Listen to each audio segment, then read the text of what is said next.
Let's talk to Jaws. I remember 7 years ago when the Eagles won, Jaws was crying a decent amount on various shows, and he lives and breathes Eagles football. We're so happy for Jaws, I mean, let me just start with this, Jaws. I said it to John yesterday. I said it to Seth yesterday. Jaws, I know you didn't play on this team, but I know this, man. There are those that went before these guys that laid it on the line and created the framework and foundation of the Philadelphia Eagles. And for that and more, Jaws, I congratulate you as one of the great Eagles. Jaws, congratulations, buddy. How are you, pal? Well, Joe and team, I appreciate you guys so much. It's been fun being with you all season long. And for years we've been doing this show. And I tell you, I couldn't be happier for this football team, the Eagles organization, of course, the fans of Philadelphia. It's been I'm still giddy right now. Yeah. And, 48 hours later, and I'm still feeling that ecstasy you feel when you win a Super Bowl. And it kind of, to a certain degree, exercised some of the demons of Super Bowl 15 to see the confetti coming down at the Superdome, a place where we lost back in 1980. It certainly was some form of redemption. Yeah, no, Jaws, that resonates, I'm sure, especially for some of our older listeners that lived through that game, and obviously you and Coach Ramil and the leaders of that team and those that played in it. Jaws, let's get to this game. So I was shocked by the degree of mismatch. I didn't see that coming at all. Were you shocked with the degree to which the Eagles absolutely destroyed? I mean, it was a historic championship round performance. They destroyed the Kansas City Chiefs. Were you shocked by that? If anyone would say they saw this coming, I would call them a liar. It's the Super Bowl. You got the two best teams playing in the epic game. The fact that the Eagles totally dominated that game is stunning to me. It's stunning the way they handled that game. At one point, 34-0 in the Super Bowl, just kind of ridiculous. But it's funny, as I'm watching the game and taking notes, at the end of the first quarter, I wrote a note. Game over.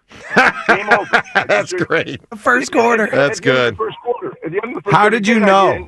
How did you know, Jaws? The physical domination early in the football game. And no matter, you talk about X's and O's, designers, and all those things, which are all very, very important. But football is the essence of the game is being physical and a physical domination. I watched their defense line for that first quarter. I said, they're not going to pitch a drop in here. It's just not going to happen. We're winning up front. We didn't have to blitz. I went to the tape quickly yesterday, and we blitzed 2 times in the game. We didn't have to blitz to put pressure on Mahomes. He began to panic because of 4-man pressure. There were no windows where he can throw the ball through. I felt it after the first quarter. And although the running game wasn't working early, quite honestly, it didn't work for the whole game, but it opened up other things. And Spags is a great designer of defense, but even he didn't have answers for both. You can't stop the run, and you can't stop the pass. You got to sacrifice something. He sacrificed the passing, and Jalen Hurts was absolutely phenomenal in every phase of the game, throwing the football, running the football, reading the coverage, reading the defensive line to get into run plays. It was a total dominant performance by the Philadelphia Eagles. Total dominance. Could you talk about that? The Jalen Hurts elite performance, the Jalen Hurts elite talent, the fact that he just showed up, Patrick Mahomes, the greatest football player in the world, and it wasn't even close. I mean, not even close. Night and day. It was excellence beyond excellence. That the play that he threw the interception, Jaws, it feels like such a departure. That was a negative play, but man, everything else felt great, beyond great. That was it, John. If you can say, okay, the quarterback made one mistake, you're going to win every game. The other guys get paid well as well. Yeah. But you just kind of knew that you don't want to make mistakes. Mistakes happen because the other team forced you into mistakes. He made one mistake in the game, made an errant throw. Other than that, I thought he was flawless. And I always talk about the quarterback position in terms of being able to change the play at the line of scrimmage. If there's one area where Jalen has gotten so much better through the years, has been at the line of scrimmage. And I think the Kellen Moore loss is going to be a loss. I think the offense was simplified. They did a great job in paring things down because you can run the football with this offensive line, and obviously Saquon is a phenomenal back. You can throw the football. Every receiver was in the game. You've got Saquon involved in the pass game for the first time all season long, and Jalen was just phenomenal. Don't forget, it always starts with the horses up front.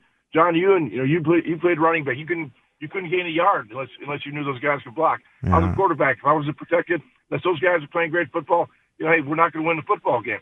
So the offensive line was dominant as well as the defense line. And you win football games in the the trenches. The essence of football is being physical, and we were more physical than the Kansas City Chiefs. And more physical, that was not an issue. The problem when you go up against Spags is sometimes he sends more guys than you have to block, or he tricks you and you think you can't block the guys. What was the key to beating the blitz against Steve Spagnuolo? Because it felt like that was never an issue in the Super Bowl. Well, I think the Eagle receivers were outstanding. They did a great job of route running, and, of course, the box was loaded, so you're going to get those one-on-ones on the outside, Yep. and Jalen took advantage of them. So, hey, Spags had a game plan, but with this Eagle team, there's such incredible balance. They could beat you with the run. They could beat you with the pass. They could beat you with the outside run, the inside run. They could beat you with the deep ball. They could beat you with the short pass, all in every aspect of the game. I mean, Jahan Dotson makes a big play early in the game. Mm-hmm. Everyone contributes. So who are you gonna focus on? They doubled A.J. Brown. What do you get? You get Devontae for a touchdown. That's what you get. So pick your poison. Yeah, there's no question about it. Ron Jaworski with us. What are you gonna do? Yeah. No, Jaws, there's no doubt. You're right. Jaws, one of the things that really stands out to me with this championship was coming through adversity.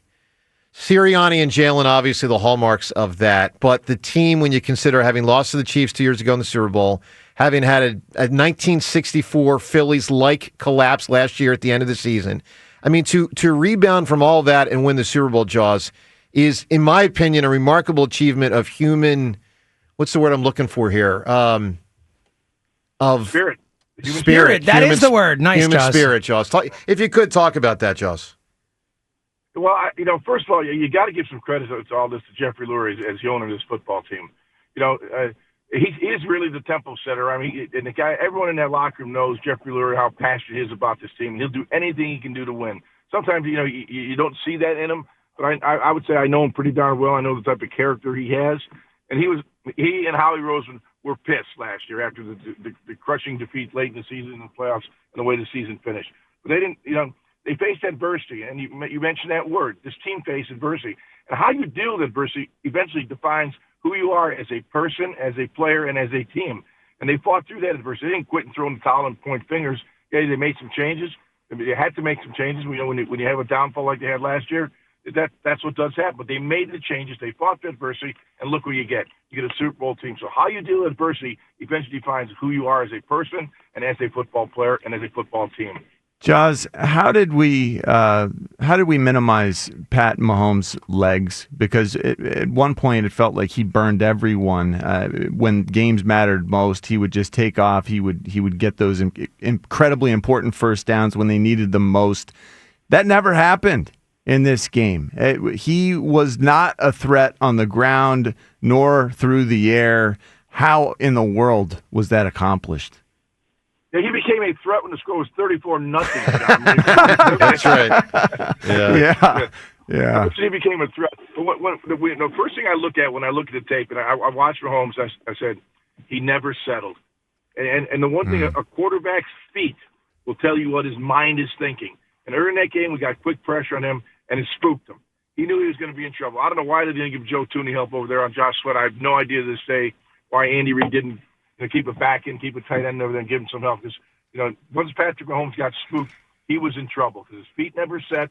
If your feet aren't set, you're never going to be in time and rhythm with your offensive line or the receivers timing and rhythm. So clearly, once the pressure got to him early, his feet never set. He was moving prematurely and never got into a rhythm of playing quarterback.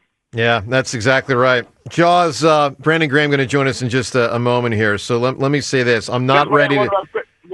Hey, Joe, I'm going to interrupt. That is one of my favorite people on the planet, man. That guy is a tempo setter. He's the heart and soul of this Eagle team. Hey, give a couple minutes of my time to Brandon. Let him tell people how good he feels. I love that. You got it, Jaws. You know that. And, Jaws, let me say this. I'm not ready to wrap the season up with you yet and give you the thank yous for the last 5-6 months. My guess is we do that next week because we ain't done. And, in many ways, I feel like the season isn't over because the parade hasn't happened.